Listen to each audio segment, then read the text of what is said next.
ਸਤਿ ਸ਼੍ਰੀ ਅਕਾਲ। ਤੁਸੀਂ ਜੁੜੇ ਹੋਏ ਹੋ ਪੰਜਾਬੀ ਰੇਡੀਓ USA ਦੇ ਨਾਲ ਤੇ ਮੈਂ ਹਾਂ ਪ੍ਰਵੀਨ ਸ਼ਰਮਾ ਲੈ ਕੇ ਹਾਜ਼ਰ ਹਾਂ ਪ੍ਰੋਗਰਾਮ ਖਬਰ ਤੇ ਨਜ਼ਰ। ਖਬਰ ਤੇ ਨਜ਼ਰ ਪ੍ਰੋਗਰਾਮ ਦੇ ਵਿੱਚ ਕੀ ਅਹਿਮ ਤੇ ਕੀ ਖਾਸ ਖਬਰਾਂ ਨੂੰ ਲੈ ਕੇ ਚਰਚਾ ਕਰਨ ਦੇ ਲਈ ਜੁੜ ਚੁੱਕੇ ਨੇ ਪੰਜਾਬ ਤੋਂ ਸੀਨੀਅਰ ਪੱਤਰਕਾਰ, ਉੱਘੇ ਲੇਖਕ ਅਤੇ ਸਰਗਰਮ ਸਮਾਜਿਕ ਕਾਰਕੁਨ ਦੀਪਕ ਸ਼ਰਮਾ ਚਨਾਰਥਲ ਜੀ। ਸ਼ਰਮਾ ਜੀ, ਸਤਿ ਸ਼੍ਰੀ ਅਕਾਲ, ਸਵਾਗਤ ਹੈ ਜੀ। ਸਤਿ ਸ਼੍ਰੀ ਅਕਾਲ ਪ੍ਰਵੀਨ ਜੀ, ਸਾਰੇ ਦਰਸ਼ਕਾਂ ਨੂੰ, ਸਰੋਤਿਆਂ ਨੂੰ ਪਿਆਰ ਭਰੀ ਸਤਿ ਸਤਿ ਸ਼੍ਰੀ ਅਕਾਲ ਜੀ। ਪ੍ਰੋਗਰਾਮ ਦੇ ਵਿੱਚ ਅੱਗੇ ਵਧਣ ਤੋਂ ਪਹਿਲਾਂ ਧੰਨਵਾਦ ਕਰਦੇ ਚਲੇ ਸਪਾਂਸਰਸ ਦਾ, ਜਿਹੜੇ ਜ਼ਰੀਆ ਬਣਦੇ ਨੇ ਇਹਨਾਂ ਪ੍ਰੋਗਰਾਮਾਂ ਨੂੰ ਤੁਹਾਡੇ ਤੱਕ ਪਹੁੰਚਾਉਣ ਦੇ ਲਈ। ਖਾਲਸਾ ਇੰਸ਼ੋਰੈਂਸ ਏਜੰਸੀ ਵਾਲੇ, ਜਿਨ੍ਹਾਂ ਤੋਂ ਤੁਸੀਂ ਹਰ ਤਰੀਕੇ ਦੀ ਇੰਸ਼ੋਰੈਂਸ ਲੈ ਸਕਦੇ ਹੋ। ਇੰਸ਼ੋਰੈਂਸ ਬਾਰੇ ਪਤਾ ਕਰਨ ਦੇ ਲਈ ਇਹਨਾਂ ਦਾ ਨੰਬਰ ਹੈ 468-272-2500। ਇਹ 1992 ਤੋਂ ਲਗਾਤਾਰ ਇੰਸ਼ੋਰੈਂਸ ਬਿਜ਼ਨਸ ਦੇ ਵਿੱਚ ਸ਼ਾਨਦਾਰ ਸੇਵਾਵਾਂ ਦੇ ਰਹੇ ਨੇ ਤੇ ਅਮਰੀਕਾ ਭਰ ਦੇ ਵਿੱਚ ਇੰਸ਼ੋਰੈਂਸ ਕਰਦੇ ਨੇ। ਓਬਾਮਾ ਕੇਅਰ, ਮੈਡੀਕੇਅਰ ਜਾਂ ਫਿਰ ਕਵਰਡ ਕੈਲੀਫੋਰਨੀਆ ਬਾਬਤ ਪਾਲਿਸੀ ਕਰਵਾਉਣ ਦੇ ਲਈ, ਸਲਾਹ ਲੈਣ ਦੇ ਲਈ ਅੱਜ ਹੀ ਕਾਲ ਕਰੋ 468-272-2500 ਤੇ। ਟਰਕੀਅਨ ਇਮੀਗ੍ਰੇਸ਼ਨ ਲਾ ਫਰਮ ਵਾਲੇ ਜੇ ਟਰਕੀਅਨਾ, ਟੋਨੀ ਟਰਕੀਅਨਾ ਦੇ ਨਾਲ ਤੁਸੀਂ US ਇਮੀਗ੍ਰੇਸ਼ਨ ਬਾਬਤ ਕੋਈ ਵੀ ਸਲਾਹ ਕਰਨੀ ਹੈ ਤੇ ਇਹਨਾਂ ਦਾ ਨੰਬਰ ਹੈ 4159090503। Gurdeep Singh Birdi Clovis, Mandeep Singh San Jose, Omkar Singh Fresno, Gurnam Singh Antelope, Jarnail Singh Seattle, Mandeep Dhillon Yuba City ਤੇ ਲਾਲੀ ਸਿੰਘ ਗਰੇਵਾਲ ਫਰੀਮੌਂਟ ਤੋਂ। ਇਹਨਾਂ ਸਾਰੇ ਹੀ ਸਪਾਂਸਰਸ ਦਾ ਬਹੁਤ ਬਹੁਤ ਧੰਨਵਾਦ। ਤੇ ਜੇਕਰ ਤੁਸੀਂ ਵੀ ਪੰਜਾਬੀ USA ਦੇ ਇਹਨਾਂ ਪ੍ਰੋਗਰਾਮਾਂ ਨੂੰ ਸਪਾਂਸਰ ਕਰਨਾ ਚਾਹੁੰਦੇ ਹੋ ਤਾਂ ਸਟੂਡੀਓ ਦਾ ਨੰਬਰ ਹੈ 468-272-5200। ਅੱਜ ਦਾ ਇਹ ਖਬਰ ਤੇ ਨਜ਼ਰ ਪ੍ਰੋਗਰਾਮ ਸਾਲ 2026 ਦੀ 6 ਮਈ ਦਾ ਪ੍ਰੋਗਰਾਮ ਹੈ ਤੇ ਦਿਨ ਅੱਜ ਬੁੱਧਵਾਰ ਹੈ। ਖਬਰਾਂ ਦੇ ਵੱਲ ਆਈਏ, ਸ਼ੁਰੂਆਤ ਕਰੀਏ। ਮੁੱਖ ਮੰਤਰੀ ਸਾਹਿਬ ਤੋਂ ਅੱਜ ਕੱਲ ਸ਼ੁਕਰਾਨਾ ਕਰ ਰਹੇ ਨੇ, ਸ਼ੁਕਰਾਨਾ ਯਾਤਰਾ ਕਰ ਰਹੇ ਨੇ, ਪਰ ਨਾਲੋਂ ਨਾਲ ਜਿਵੇਂ ਉਹ ਯਾਤਰਾ ਕਰ ਰਹੇ ਨੇ, ਲੋਕਾਂ ਦੇ ਸਵਾਲ ਵੀ ਉਵੇਂ ਉਵੇਂ ਉਹਨਾਂ ਦੇ ਨਾਲ ਸਫ਼ਰ ਕਰ ਰਹੇ ਨੇ। ਉਹਨਾਂ ਦੀ ਸ਼ੁਕਰਾਨਾ ਯਾਤਰਾ ਸਿਆਸੀ ਯਾਤਰਾ ਜਾਪਣ ਲੱਗ ਪਈ ਹੈ, ਪ੍ਰਤੀਤ ਹੁੰਦੀ ਹੈ ਤੱਕ ਕਿ ਹੁਣ ਤਾਂ ਪ੍ਰਭਾਵ ਵੀ ਛੱਡਣ ਲੱਗ ਪਈ ਹੈ ਜੀ। ਪ੍ਰਵੀਨ ਜੀ, ਮੁੱਖ ਮੰਤਰੀ ਭਗਵੰਤ ਸਿੰਘ ਮਾਨ ਪੰਜਾਬ ਦੀ ਵਿਧਾਨ ਸਭਾ 'ਚ ਖੜ ਕੇ ਗੱਲ ਕਹਿੰਦੇ ਨੇ ਕਿ ਮੈਨੂੰ ਕਈ ਜਥੇਬੰਦੀਆਂ ਕਹਿ ਰਹੀਆਂ ਸੀ ਤੁਹਾਡਾ ਸਨਮਾਨ ਕਰਨਾ ਹੈ, ਕਈ ਸਿੱਖ ਸ਼ਖਸੀਅਤਾਂ ਕਹਿ ਰਹੀਆਂ ਸੀ ਤੁਹਾਡਾ ਸਨਮਾਨ ਕਰਨਾ। ਮੈਂ ਕਿਹਾ ਨਹੀਂ ਜੀ, ਮੇਰਾ ਕਦਾ ਸਨਮਾਨ, ਮੈਥੋਂ ਤਾਂ ਗੁਰੂ ਦੀ ਸੇਵਾ ਲੈ ਰਹੀ, ਆਪਾਂ ਤਾਂ ਸ਼ੁਕਰਾਨਾ ਕਰਾਂਗੇ ਜੀ। ਤੋ ਇਸ ਲਈ ਫਿਰ ਕਹਿੰਦੇ ਮੈਂ ਸ਼ੁਕਰਾਨਾ ਯਾਤਰਾ ਉਲੀਕਦੀ ਆ 6 ਤੋਂ 9 ਤਰੀਕ ਤੱਕ ਸ਼ੁਕਰਾਨਾ ਯਾਤਰਾ ਤੇ ਰਹੂੰਗਾ ਮੈਂ। ਠੀਕ ਹੈ। ਜੇ ਗੁਰੂ ਦਾ ਸ਼ੁਕਰਾਨਾ ਕਰਨਾ ਹੋਵੇ ਤਾਂ ਢੋਲ ਵਜਾ ਕੇ ਕਰਨਾ ਪੈਂਦਾ। ਸਹੀ ਹੈ। ਤਾਂ ਤੁਹਾਨੂੰ ਖੁੱਲੀਆਂ ਗੱਡੀਆਂ 'ਚ ਘੁੰਮ ਕੇ ਕਰਨਾ ਪੈਂਦਾ। ਜੇ ਤੁਸੀਂ ਇਹ ਮਾਣ ਗੁਰੂ ਨੂੰ ਦੇਣਾ ਹੁੰਦਾ ਕਿ ਜੀ ਮੇਰੇ ਤੋਂ ਬਹੁਤ ਵੱਡਾ ਕਾਜ ਕਰਾ ਲਿਆ, ਇਹ ਸੇਵਾ ਮੇਰੇ ਲਈ ਖਿਲਵਾਤੀ, ਮੇਰੇ ਹੱਥੋਂ, ਮੇਰੇ ਹਰੇ ਪੈਨ ਤੋਂ ਤੁਸੀਂ ਆ ਕਾਨੂੰਨ ਬਣਾ ਲਿਆ। ਇਹ ਵੱਖਰਾ ਸਵਾਲ ਹੈ ਜੇ ਖੜਾ ਹੈ ਕਿ ਕਾਨੂੰਨ ਕਿੰਨਾ ਵਾਜਬ ਹੈ ਕਿੰਨਾ ਨਹੀਂ, ਉਹ ਚਰਚਾ ਸਿੱਖ ਪੰਥ 'ਚ ਹੈਗੀ ਹੈ। ਪਰ ਜੇ ਮੁੱਖ ਮੰਤਰੀ ਸਾਹਿਬ ਨੂੰ ਇਹ ਲੱਗਦਾ ਹੀ ਸੀ ਤਾਂ ਉਹਦੇ ਨਾਤੇ ਸ਼ੁਕਰਾਨਾ ਕਰਨ ਜਾਣਾ ਸੀ, ਗੱਡੀ ਚੱਕਦੇ, ਸਵੇਰੇ 3 ਵਜੇ ਜਾ ਕੇ ਟੇਕ ਆਉਂਦੇ, 4 ਵਜੇ ਕੇਸਗੜ੍ਹ ਸਾਹਿਬ ਮੱਥਾ। ਜੀ ਬਿਲਕੁਲ। ਉਸੇ ਦਿਨ ਦਰਬਾਰ ਸਾਹਿਬ ਚਲੇ ਜਾਂਦੇ, ਅਮਲਾ ਫਾਲਾ ਵੀ ਨਾ ਲੈ ਕੇ ਜਾਂਦੇ। ਜਾਂਦੇ, ਕੋਈ ਨਹੀਂ ਰੁਕਦਾ ਸੀ, ਚਾਹੇ ਦਮਦਮਾ ਸਾਹਿਬ ਜਾਓ, ਮਸਤੂਆਣਾ ਸਾਹਿਬ ਜਾਓ, ਕਿਤੇ ਵੀ ਜਾਓ, ਦੁਖਨਿਵਾਰਨ ਸਾਹਿਬ ਜਾਓ, ਫਤਿਹਗੜ੍ਹ ਸਾਹਿਬ ਆਓ, ਸਾਰੇ ਕਿਤੇ ਜਾਓ। ਹਾਂਜੀ। ਪਰ ਇਹ ਦੱਸ ਕੇ ਪਾਰਟੀ ਵਾਲਿਆਂ ਨੂੰ, ਵਰਕਰਾਂ ਨੂੰ, ਸਕੂਲਾਂ ਵਾਲਿਆਂ ਨੂੰ, ਜਵਾਕਾਂ ਨੂੰ, ਸਾਰਿਆਂ ਨੂੰ ਦੱਸ ਕੇ ਇਹ ਕਿਹੜਾ ਸ਼ੁਕਰਾਨਾ ਹੁੰਦਾ ਜੀ। ਹਾਂ, ਮੁੱਖ ਮੰਤਰੀ ਸਾਹਿਬ ਨੂੰ ਜਿਹੜਾ ਇੱਕ 3 ਕੁ ਮਹੀਨਿਆਂ ਬਾਅਦ ਹੋ ਜਾਂਦਾ ਕਿ ਬਈ ਕੋਈ ਰੋਡ ਸ਼ੋਅ ਤਾਂ ਕੱਢੇ ਹੀ ਨਹੀਂ। ਇਹ ਉਹ ਕੜੀ ਤਾਂ ਨਹੀਂ ਗਈ ਕਿ ਤੁਸੀਂ 2027 ਲਈ ਰੋਡ ਸ਼ੋਅ ਕਰਨ ਤੁਰੇ ਹੋ। ਹੁਣ ਸਵਾਲ ਇਹ ਤੋਂ ਅੱਗੇ ਦਾ ਖੜਾ ਹੈ ਕਿ ਮੁੱਖ ਮੰਤਰੀ ਸਾਹਿਬ ਨੇ ਜੋ ਸੋਚ ਕੇ ਇਹ ਰੋਡ ਸ਼ੋਅ ਉਲੀਕਿਆ ਕਿ ਨਾਲੇ ਗੁਰੂ ਘਰਾਂ ਦੇ ਦਰਸ਼ਨ ਤੇ ਨਾਲੇ ਵੋਟਾਂ ਪੱਕੀਆਂ, ਸਹੀ ਹੈ, ਉਹਦੇ ਲਈ ਜਿਹੜਾ ਰੋਡ ਸ਼ੋਅ ਉਲੀਕਿਆ ਉਹਦੇ ਲਈ ਸੰਗਤ ਕਿਉਂ ਨਹੀਂ ਆਈ ਜੀ। ਸਹੀ ਹੈ। ਸੰਗਤ ਤਾਂ ਇੱਕ ਪਾਸੇ ਛੱਡੋ, ਵਰਕਰ ਵੀ ਪੂਰੇ ਨਹੀਂ ਆ ਰਹੇ।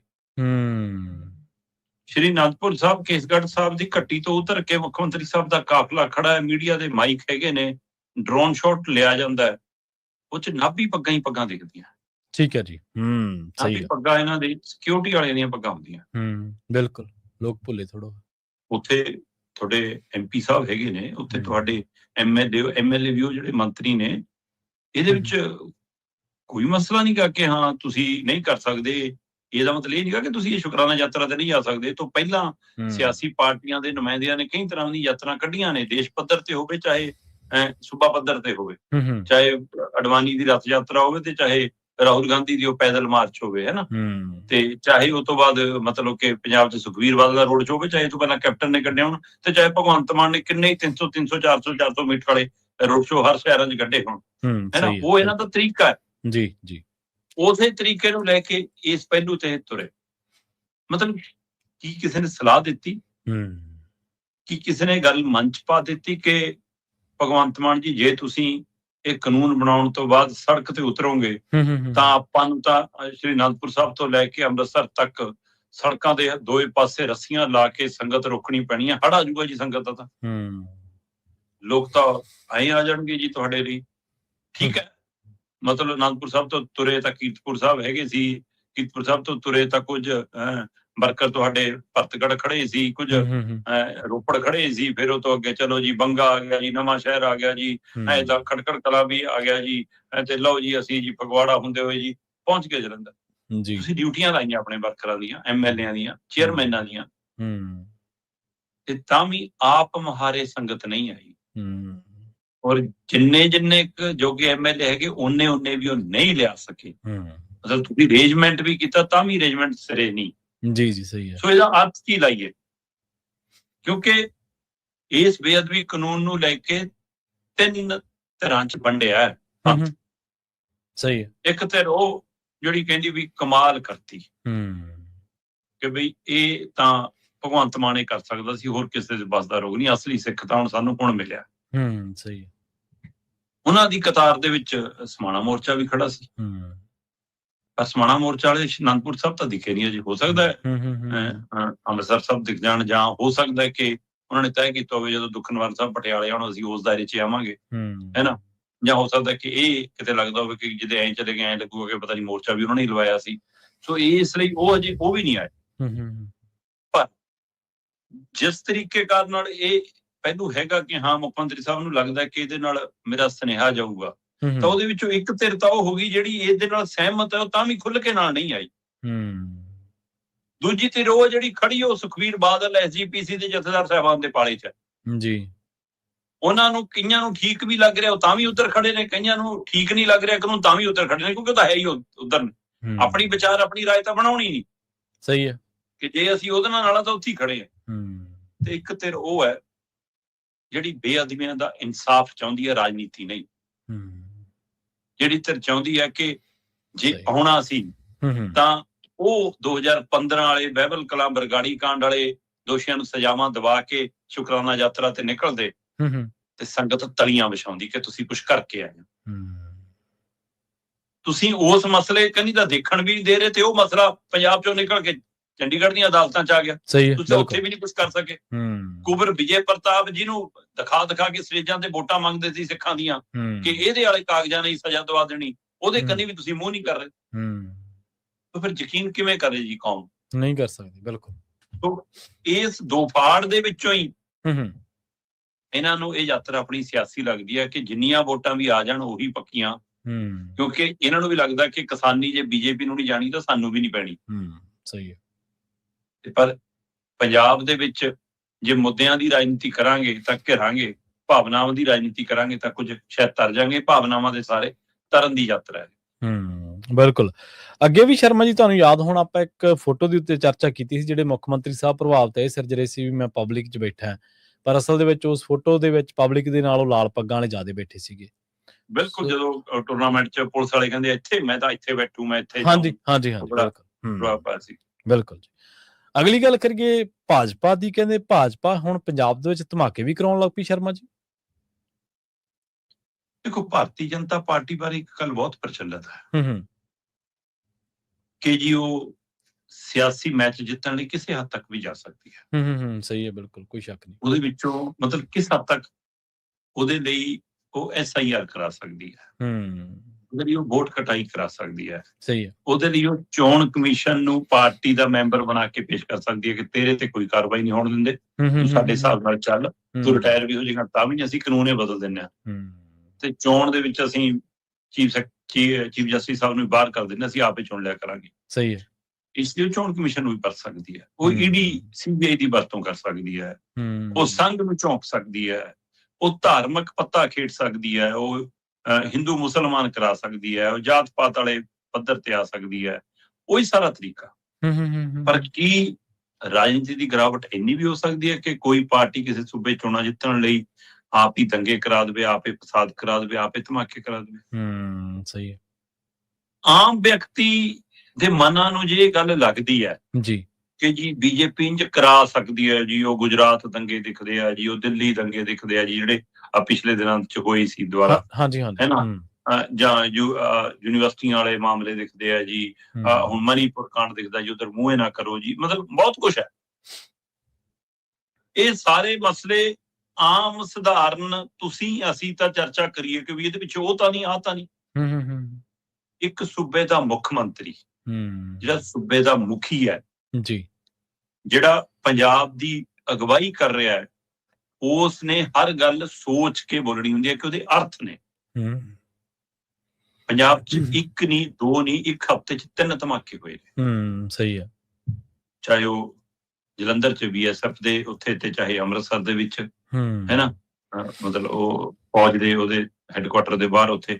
ਸੋ ਇਹ ਤੋਂ ਪਹਿਲਾਂ ਰਾਜਪੁਰੇ ਰੇਲਵੇ ਟਰੈਕ ਦੇ ਉੱਤੇ। ਇਹ 3 ਘਟਨਾਵਾਂ ਦੇ ਹਵਾਲੇ ਨਾਲ ਕੱਲ ਮੁੱਖ ਮੰਤਰੀ ਸਾਹਿਬ ਤਖ਼ਤ ਸ੍ਰੀ ਕੇਸਗੜ੍ਹ ਸਾਹਿਬ ਤੋਂ ਜਦੋਂ ਮੱਥਾ ਟੇਕ ਕੇ ਨਿਕਲੇ ਤੇ ਸਵਾਲ ਹੈ, ਇਹ ਤਾਂ ਬੀਜੇਪੀ ਨੇ ਕਰਾਏ। ਸਹੀ ਹੈ। ਸਿੱਧੇ ਲਫ਼ਜ਼ਾਂ 'ਚ ਮੁੱਖ ਮੰਤਰੀ ਨੇ ਗੱਲ ਕਹੀ ਹੈ ਕਿ ਇਹਨਾਂ ਧਮਾਕਿਆਂ ਪਿੱਛੇ ਬੀਜੇਪੀ ਹੈ, ਉਹ ਪੰਜਾਬ 'ਚ ਚੋਣਾਂ ਜਿੱਤਣ ਲਈ ਕੁਝ ਵੀ ਕਰਾ ਸਕਦੀ ਹੈ, ਇਹ ਉਹਨਾਂ ਨੇ ਧਮਾਕੇ ਕਰਾਏ। ਵੀ ਜੇ ਮੁੱਖ ਮੰਤਰੀ ਸਾਹਿਬ ਕੋਲ ਇੰਨੀ ਸਟੀਕ ਜਾਣਕਾਰੀ ਹੈ ਜੀ, ਤਾਂ ਉਹ ਜਾਣਕਾਰੀ ਖੁਫੀਆ ਏਜੰਸੀਆਂ ਨੇ ਦਿੱਤੀ ਹੈ, ਉਹਨਾਂ ਦੀ ਕਿਸੇ ਅਫਸਰ ਅਧਿਕਾਰੀ ਨੇ ਦਿੱਤੀ ਹੈ। ਸਹੀ ਹੈ। ਉਹਨਾਂ ਨੂੰ ਕੇਂਦਰ ਤੋਂ ਕਿਸੇ ਨੇ ਇਨਪੁਟ ਦਿੱਤੀ ਹੈ। ਜਦੋਂ ਮੀਡੀਆ 'ਚ ਤੁਸੀਂ ਨਾਮ ਉਜਾਗਰ ਕਰ ਰਹੇ ਹੋ ਤਾਂ ਉਹਦਾ ਸੋਰਸ ਵੀ ਦੱਸ ਦਿਓ ਨਾ, ਤੁਸੀਂ ਉਹਦੇ ਤੱਥ ਵੀ ਰੱਖ ਦਿਓ ਨਾ, ਸਬੂਤ ਵੀ ਰੱਖ ਦਿਓ ਨਾ। ਜੀ, ਬਿਲਕੁਲ। ਤੁਸੀਂ ਮੁੱਖ ਮੰਤਰੀ ਹੋ, ਤੁਸੀਂ ਐ ਦੋਸ਼ ਲਾ ਕੇ ਤੁਰ ਨਹੀਂ ਸਕਦੇ, ਤੁਹਾਨੂੰ ਜਵਾਬ ਦੇਣਾ ਪਏਗਾ। ਤੇ ਇਸ ਨੂੰ ਹਥਿਆਰ ਬਣਾ ਰਹੀ ਹੈ ਬੀਜੇਪੀ। ਬੀਜੇਪੀ ਕਹਿੰਦੀ ਸਾਡੇ ਤੇ FIR ਕਰੋ ਫਿਰ ਜੇ ਅਸੀਂ ਬੰਬ ਧਮਾਕੇ ਕਰਾਏ ਨੇ। ਬਿਲਕੁਲ, ਬਿੱਟੂ ਵਰਗੇ ਕਹੀ ਜਾਂਦੇ ਸਾਰੀ ਬੀਜੇਪੀ ਇੱਥੋਂ ਤੱਕ ਕਿ ਕਾਂਗਰਸੀ ਕਾਲੀ ਵੀ ਹਮਲਾਵਰ ਹੋ ਗਏ, ਵੀ ਸਾਨੂੰ ਵੀ ਦੱਸ, ਫਿਰ ਅਸੀਂ ਵੀ ਰੌਲਾ ਪਾਵਾਂਗੇ, ਸਾਨੂੰ ਦੱਸ ਸਕਦੇ ਕਿਹੜੇ ਧਮਾਕੇ ਕਿਵੇਂ ਕਰਾਏ ਨੇ। ਸਹੀ ਹੈ। ਜੇ ਤੁਹਾਡੇ ਕੋਲ ਜਾਣਕਾਰੀ ਆਉਂਦੀ ਹੈ ਕਿ ਜੀ ਲਾਪਤਾ ਪਾਵਨ ਸਰੂਪ ਲੱਭ ਗਏ ਜੀ, ਤੇ ਤੁਸੀਂ ਮਾਘੀ ਮੇਲੇ ਤੇ ਅਨਾਉਂਸ ਕਰਦੇ ਹੋ, ਫਿਰ ਆਪਣੇ ਮੰਤਰੀਆਂ ਨੂੰ ਮਾਫੀ ਮੰਗਾਉਣ ਕਾਹਨੂੰ ਭੇਜਦੇ ਹੋ? ਸਹੀ ਹੈ, ਬਿਲਕੁਲ। ਹੁਣ ਕਿਤੇ ਕਾਹਨੂੰ ਇਸ ਮਸਲੇ ਦੇ ਯੂ ਟਰਨ ਨਾ ਲੈ ਜਿਓ ਜੀ।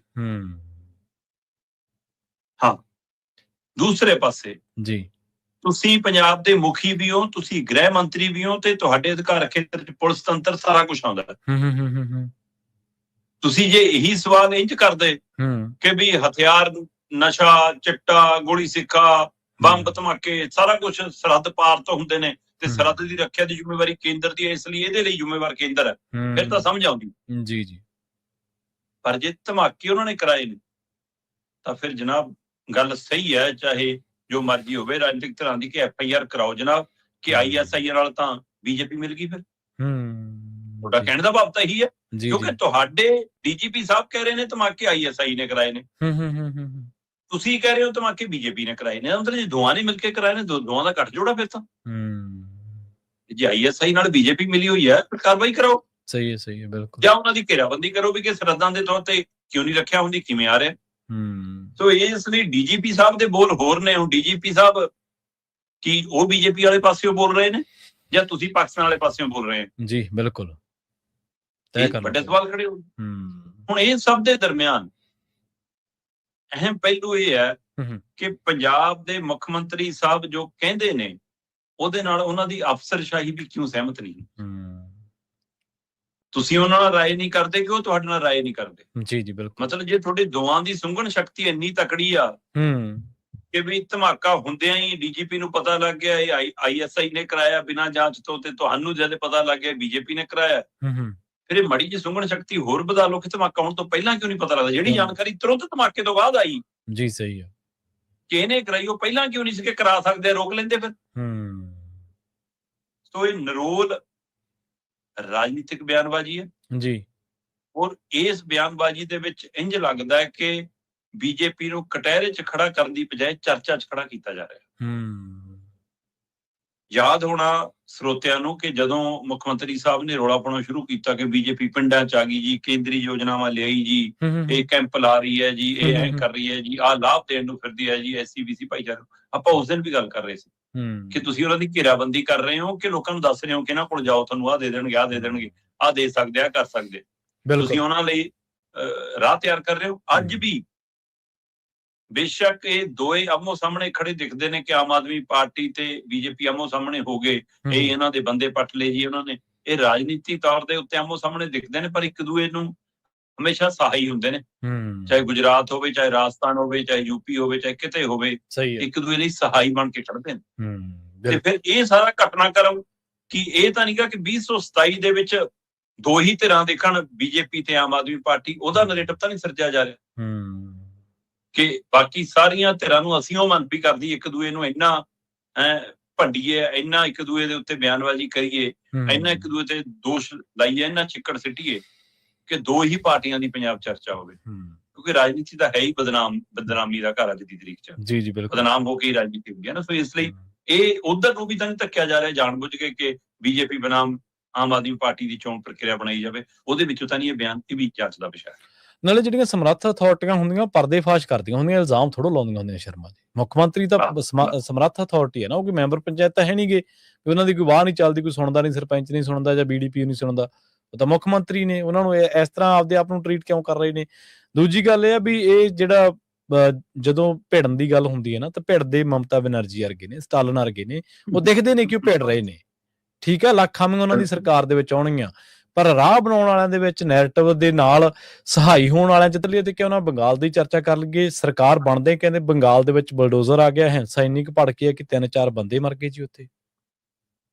ਪ੍ਰਵੀਨ ਜੀ, ਇਹ ਸੋਚਣ ਦਾ ਵਿਸ਼ਾ ਹੈ ਜੀ ਕਿ ਅਜੇ ਤਾਂ ਬੀਜੇਪੀ ਦਾਖਲ ਹੋਈ ਹੈ ਬੰਗਾਲ ਚ, ਹਜੇ ਮੁੱਖ ਮੰਤਰੀ ਨਹੀਂ ਬਣਿਆ ਉਹਨਾਂ ਦਾ, ਸਹੁੰ ਨਹੀਂ ਚੁੱਕੀ, ਹਜੇ 9 ਤਰੀਕ ਨੂੰ ਸਹੁੰ ਚੁੱਕਣੀ ਹੈ। ਜੇ ਸਹੁੰ ਚੁੱਕਣ ਤੋਂ ਪਹਿਲਾਂ ਹੀ ਉਹਨਾਂ ਦੇ ਸਮਰਥਕ ਵਰਕਰ ਇਸ ਹੱਦ ਤੱਕ ਚਲੇ ਗਏ ਕਿ ਆਪ ਮਹਾਰੇ ਕ੍ਰੇਨ ਲੈ ਕੇ ਚੱਲ ਜਾਓ, ਬਲਡੋਜ਼ਰ ਲੈ ਕੇ ਚੱਲ ਜਾਓ ਤੇ ਤ੍ਰਿਣਮੂਲ ਕਾਂਗਰਸ ਦਾ ਕਲਕੱਤਾ ਚ ਦਫ਼ਤਰ ਤੋੜ ਦੋ, ਦਫ਼ਤਰ ਇਹਨਾਂ ਤੋੜੋ, ਆਲੇ ਦੁਆਲੇ ਜਿਹੜੀਆਂ ਦੁਕਾਨਾਂ ਨੇ ਉਹ ਵੀ, ਕਿ ਜੇ ਤਾਂ ਇਹਨਾਂ ਦੇ ਸਮਰਥਕ ਨੇ ਤੋੜ ਦੋ, ਢਾ ਦੋ, ਤਾਂ ਫਿਰ ਉੱਥੇ ਹੋਏਗਾ ਕੀ ਹੋਣਾ ਅੱਗੇ? ਬਿਲਕੁਲ, ਫਿਕਰ ਲੋਕਾਂ ਦੇ ਮਨਾਂ ਚ ਆ ਗਿਆ। ਔਰ ਇਹੀ ਨਹੀਂ ਗਾ, 4 ਵਰਕਰਾਂ ਦੇ ਮੌਤ ਦੀ ਖਬਰ ਹੈ, ਉਹ ਚੋਂ 2 ਬੀਜੇਪੀ ਕਹਿੰਦੀ ਸਾਡੇ ਮਾਰੇ ਗਏ। ਠੀਕ ਹੈ ਜੀ। 2 ਤ੍ਰਿਣਮੂਲ ਕਾਂਗਰਸ ਵਾਲੇ ਕਹਿੰਦੇ ਸਾਡੇ ਮਾਰੇ ਗਏ। ਇਹਦਾ ਮਤਲਬ ਤ੍ਰਿਣਮੂਲ ਕਾਂਗਰਸ ਵਾਲਿਆਂ ਨਾਲ ਟਕਰਾਅ ਵੀ ਵਧੂਗਾ।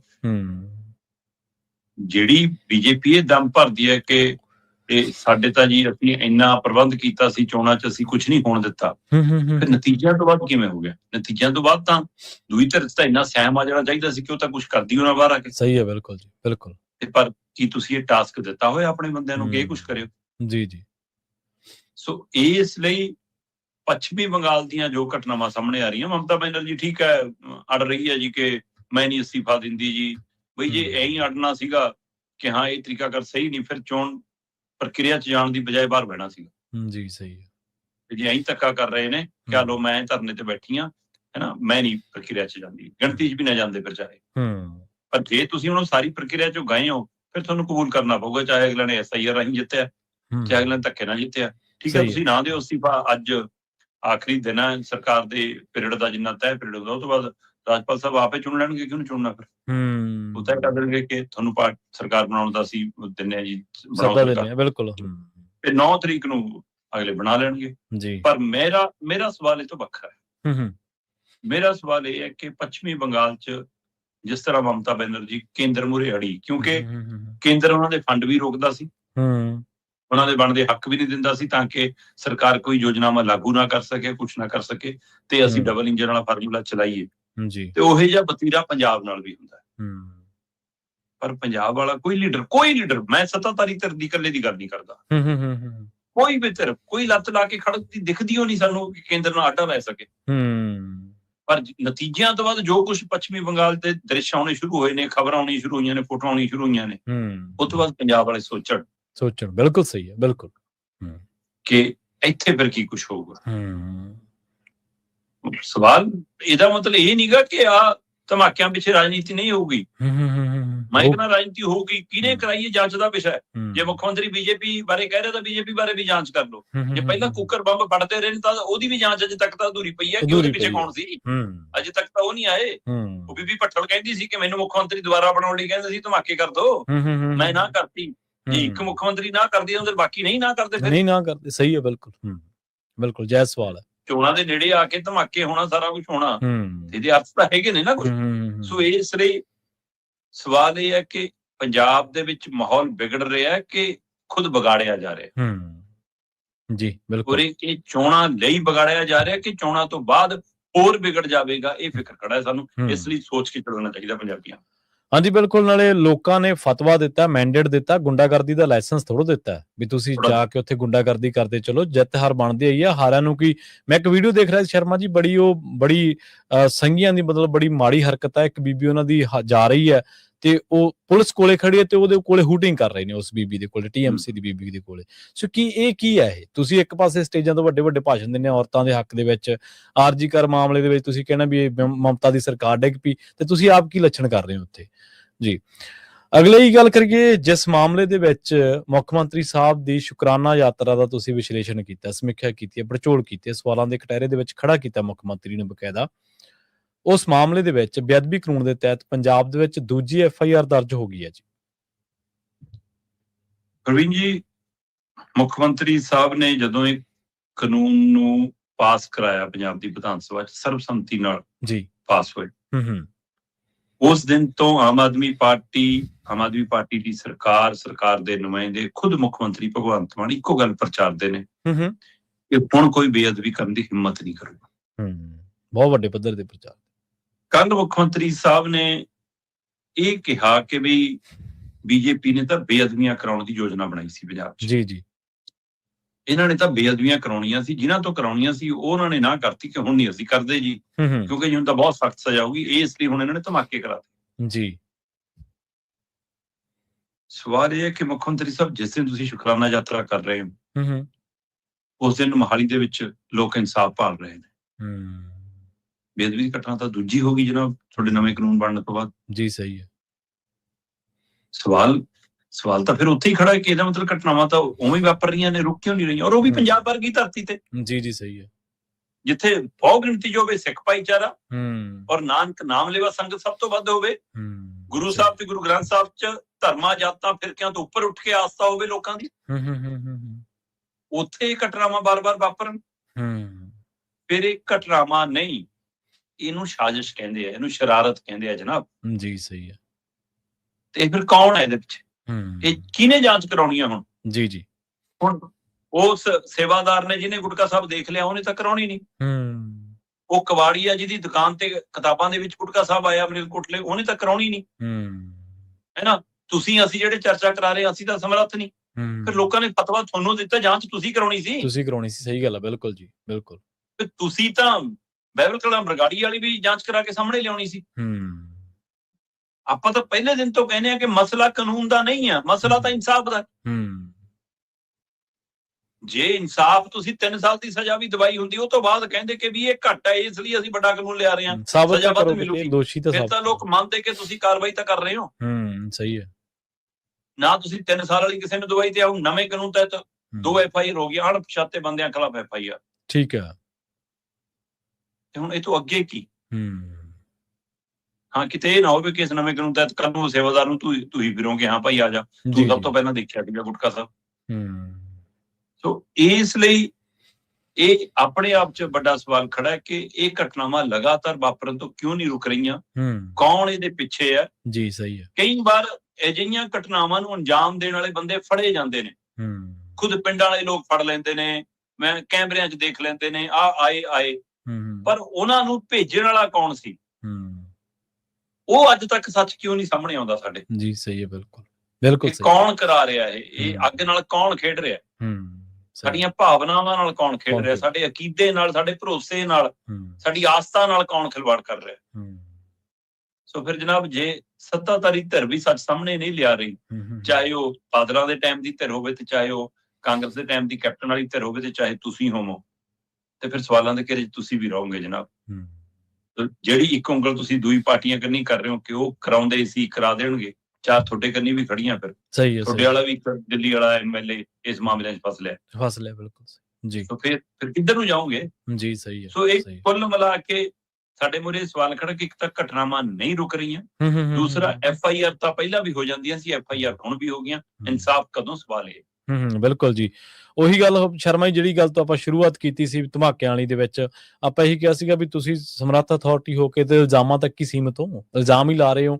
ਭਾਜਪਾ ਨੇ ਕਰਾਤਾ ਜੀ, ਭਾਜਪਾ ਨੇ ਤਾਂ ਕਰਾਤਾ, ਚਲੋ ਠੀਕ ਹੈ, ਮੰਨ ਲਿਆ। ਕਿਹੜੇ ਬੰਦੇ ਨੇ ਕਰਾਇਆ, ਕਿੱਥੇ ਸਾਜ਼ਿਸ਼ ਕੀਤੀ ਗਈ, ਕਿੱਥੋਂ ਲੌਜਿਸਟਿਕਸ ਪ੍ਰੋਵਾਈਡ ਹੋਏ, ਕਿਵੇਂ ਅੰਜਾਮ ਦਿੱਤਾ ਗਿਆ, ਇਹ ਕੋਈ ਸਵਾਲ ਨਹੀਂਗਾ। ਇਹ ਕੋਈ ਤਹਿਕੀਕਾਤ ਨਹੀਂ ਤੁਹਾਡੀ, ਉੱਥੇ ਬਹਿ ਕੇ ਬਿਆਨ ਦੇਣ ਜੋਗੇ ਰਹਿ ਗਏ ਤੁਸੀਂ ਬਸ। ਜਾਂਦਿਆਂ ਦੀ ਗੱਲ ਕਰੀਏ, ਜੇ ਇੰਨਾ ਐਡੀ ਵੱਡੀ ਘਟਨਾ ਹੋ ਜਵੇ ਤੇ ਮੁੱਖ ਮੰਤਰੀ ਸਾਹਿਬ ਪਹਿਲਾਂ ਬੈਠਕ ਬੁਲਾਉਂਦੇ। ਤੁਸੀਂ ਕੇਸਗੜ੍ਹ ਸਾਹਿਬ ਮੱਥਾ ਟੇਕ ਲਿਆ ਸੀ ਨਾ, ਯਾਤਰਾ 2 ਘੰਟੇ ਲੇਟ ਹੋ ਜਾਂਦੀ ਸ਼ੁਰੂ। ਜੇ ਅਨੰਦਪੁਰ ਸਾਹਿਬ ਦੇ ਵਿੱਚ ਵਿਸ਼ੇਸ਼ ਸੈਸ਼ਨ ਬੁਲਾਇਆ ਜਾ ਸਕਦਾ ਹੈ ਤਾਂ ਅਧਿਕਾਰੀਆਂ ਦੀ ਬੈਠਕ ਨਹੀਂ ਬੁਲਾਈ ਜਾ ਸਕਦੀ? ਬਿਲਕੁਲ ਬਿਲਕੁਲ। ਤੁਰੰਤ ਬੈਠਕ ਬੁਲਾਉਂਦੇ ਵੀ ਕਿ ਹੋ ਕੀ ਰਿਹਾ ਪੰਜਾਬ 'ਚ, ਇੱਕ ਤੋਂ ਬਾਅਦ ਇੱਕ ਰਾਤ ਨੂੰ 8 ਵਜੇ ਧਮਾਕਾ ਹੋ ਰਿਹਾ, ਦੂਜੀ ਰਾਤ ਨੂੰ 11 ਵਜੇ ਹੋ ਰਿਹਾ, 2 ਦਿਨ ਪਹਿਲਾਂ ਸ਼ੰਭੂ ਰੇਲਵੇ ਫਾਟਕ ਤੇ ਹੋ ਰਿਹਾ, ਰੇਲਵੇ ਲਾਈਨ ਤੇ ਹੋ ਰਿਹਾ। ਕੀ ਹੋ ਰਿਹਾ ਵੀ ਤੁਸੀਂ ਕਿਉਂ ਨਹੀਂ ਬੁਲਾਇਆ ਆਪਣਾ ਪੁਲਿਸ ਪ੍ਰਸ਼ਾਸਨ?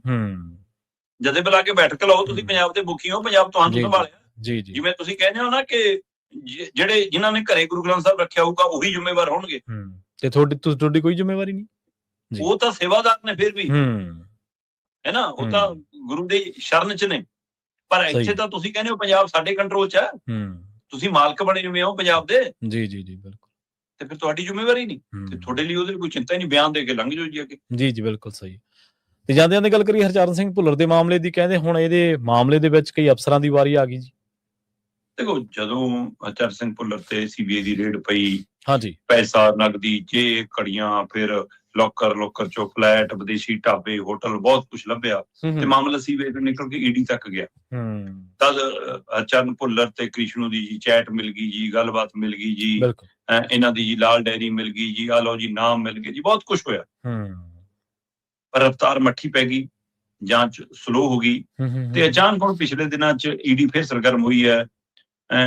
CBI ਨੇ ਕੁਝ ਅਫਸਰ ਅਧਿਕਾਰੀ DC ਦਫ਼ਤਰ ਤੇ ਖਿੱਚੇ ਨੇ ਵੀ ਕਿ ਤੁਸੀਂ ਫੁਟੇਜ ਕਿਉਂ ਨਹੀਂ ਸੰਭਾਲੀ, ਜੇ ਉਧਰ ਉਹ ਪ੍ਰਕਿਰਿਆ ਚੱਲ ਰਹੀ, ਉਧਰ ED ਸਰਗਰਮ ਹੋਈ ਹੈ। ਠੀਕ ਹੈ ਜੀ। ਹੁਣ ਅਚਾਨਕ ਬੜੀ ਤੇਜ਼ੀ ਨੇ ਚਰਚਾ ਛੇੜੀ ਹੈ ਕਿ ਪੰਜਾਬ ਦੇ ਵਿੱਚ IAS ਤੇ IPS ਅਫਸਰਾਂ ਦਾ ਨੰਬਰ ਆ ਗਿਆ ਵਾ, ਕਿਉਂਕਿ ਅਫਸਰਾਂ ਨੂੰ ਜਾਣਕਾਰੀ ਪਹਿਲਾਂ ਮਿਲਦੀ ਹੈ ਸੱਚ ਦੇ ਅੱਗੇ ਕੀ ਹੋਣਾ, ਕੋਈ ਇੱਕ ਦੂਜੇ ਨਾਲ ਕੜੀ ਤੇ ਜੁੜੀ ਹੁੰਦੀ ਹੈ ਇਹਨਾਂ ਦੀ ਆਪਸ 'ਚ। ਜੀ ਸਹੀ। ਸੋ ਉਸ ਪ੍ਰਕਿਰਿਆ ਤਹਿਤ ਇਹ ਮੰਨਿਆ ਜਾ ਰਿਹਾ ਕਿ ਉਸ ਸਮੇਂ ਸਲੋ ਹੋਣ ਦਾ ਕਾਰਨ ਸੀ ਕਿ ਚੋਣਾਂ ਦੂਰ ਸੀ, ਤੇ ਹੁਣ ਤੇਜ਼ੀ ਆਉਣ ਦਾ ਕਾਰਨ ਇਹ ਹੈ ਕਿ ਚੋਣਾਂ ਨੇੜੇ ਆ ਰਹੀ।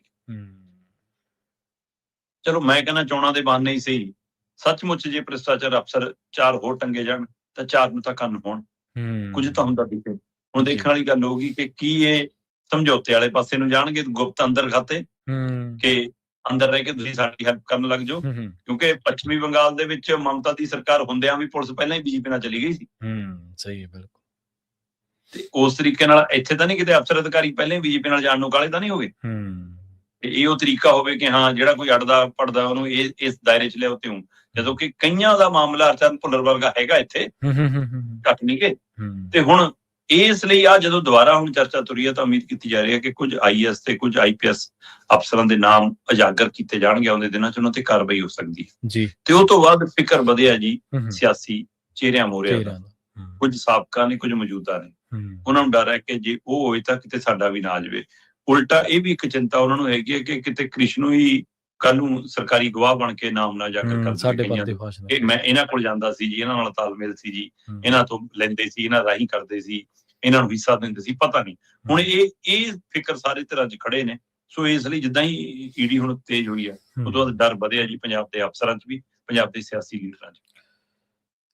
ਭ੍ਰਿਸ਼ਟ ਅਫਸਰਾਂ ਤੇ ਭ੍ਰਿਸ਼ਟ ਜਿਹੜੇ ਸਿਆਸਤਦਾਨ ਨੇ, ਉਹਨਾਂ ਦਾ ਜਿਹੜਾ ਇਹ ਨਾਪਾ ਗੱਠਜੋੜ ਹੈ, ਇਹਨਾਂ ਨੇ ਬਹੁਤ ਲੁੱਟ ਦਾ ਮਾਲ ਇੱਕ ਦੂਜੇ ਦੇ ਆਸਰੇ ਸਿਰੇ ਲਾਇਆ। ਕਈ ਥਾਵਾਂ ਤੇ ਤੁਹਾਨੂੰ ਸਿਆਸਤਦਾਨਾਂ ਦਾ ਮਾਲ ਅਫਸਰ ਟਿਕਾਣੇ ਲਾਉਂਦੇ ਨਜ਼ਰ ਆਉਣਗੇ, ਕਈ ਥਾਵਾਂ ਤੇ ਅਫਸਰਾਂ ਦਾ ਪੈਸਾ ਜਿਹੜਾ 2 ਨੰਬਰ ਦਾ ਉਹ ਸਿਆਸਤਦਾਨ ਕਿਸੇ ਨਾ ਕਿਸੇ ਕਾਰੋਬਾਰ 'ਚ। ਤੁਸੀਂ ਗੱਲ ਕਰ ਰਹੇ ਸੀ ਨਾ ਵੀ ਇਹ ਜਿਹੜੀਆਂ ਕਲੋਨੀਆਂ ਕੱਟੀਆਂ ਜਾ ਰਹੀਆਂ, ਇਹ 60-40 ਹੈ ਕਿ 70-30 ਹੈ, ਉਹ ਹਿਸਾਬ ਅਸਲ ਦੇ ਵਿੱਚ ਹੈ। ਚਲੋ ਖੈਰ, ਇਹ ਵੀ ਇੱਕ ਸਵਾਲ ਹੈ ਕਿ ਕੀ ਸਿਰਫ ਇਹਨਾਂ ਦੀ ਸਿਆਸੀ ਵਰਤੋਂ ਹੀ ਹੋਊਗੀ, ਕੋਈ ਮੁਕਾਮ ਤੱਕ ਪਹੁੰਚਣਗੇ ਮਾਮਲੇ ਕਿ ਨਹੀਂ ਪਹੁੰਚਣਗੇ, ਇਹ ਵੀ ਸਵਾਲ ਬਕਾਇਦਾ ਤੌਰ ਤੇ ਰਹਿਣਗੇ ਹਮੇਸ਼ਾ। ਬਹੁਤ ਧੰਨਵਾਦ ਸ਼ਰਮਾ ਜੀ ਨਾਲ ਖਾਸ ਖਬਰਾਂ ਤੇ ਖਾਸ ਜਾਣਕਾਰੀਆਂ ਦੇ ਲਈ ਜੀ। ਸਤਿ ਸ਼੍ਰੀ ਅਕਾਲ ਜੀ। ਪ੍ਰੋਗਰਾਮ ਖਬਰ ਤੇ ਨਜ਼ਰ ਨੂੰ ਆਪਾਂ ਇੱਥੇ ਸਮਾਪਤ ਕਰਾਂਗੇ, ਸਮਾਂ ਇਜਾਜ਼ਤ ਨਹੀਂ ਦਿੰਦਾ। ਪੰਜਾਬੀ USA ਦੇ ਉੱਤੇ ਪ੍ਰੋਗਰਾਮਾਂ ਦਾ ਸਿਲਸਿਲਾ ਲਗਾਤਾਰ ਜਾਰੀ ਹੈ। ਇਸੇ ਤਰ੍ਹਾਂ ਜੁੜੇ ਰਹੋ ਪੰਜਾਬੀ USA ਦੇ ਨਾਲ। ਤੁਹਾਡਾ ਸਾਰਿਆਂ ਦਾ ਬਹੁਤ ਧੰਨਵਾਦ। ਸਤਿ ਸ਼੍ਰੀ ਅਕਾਲ।